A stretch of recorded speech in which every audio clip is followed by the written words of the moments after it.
আশোয়েকা জয়বায়েকা সঙ্গে কেহ যাবে না আল্লাহুম্মা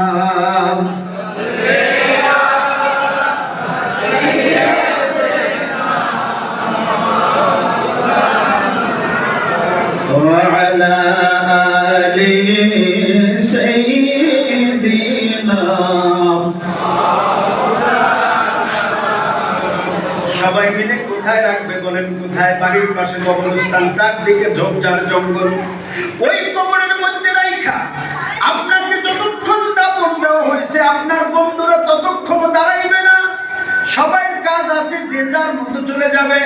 দাফন করার পরে একটু কান্নাকাটি করে ছেলেও চলে আসবে। 2-3 দিন কান্নাকাটি করার পরে ছেলে মেয়ে সবাই ভুলে যাবে। কিন্তু আপনি যখন কবরে যাইবেন, ওই কবরে আপনাকে যখন রাখবে তখন একটা দোয়া পড়ে। কি দোয়া? বিসমিল্লাহি ওয়া আলা মিল্লাতি রাসূলিল্লাহ।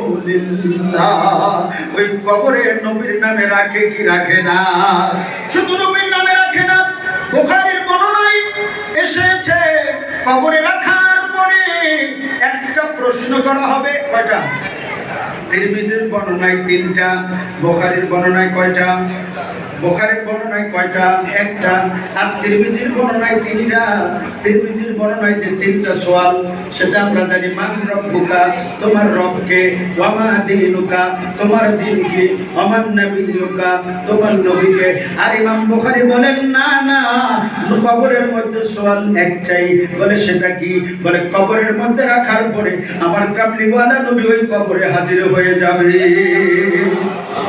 আমার নবীকে দেখিয়ে বলা হবে বুখারীর বর্ণনায়, মা কুনতা তাকুলু ফি হাক্কি হাযার রাজুল।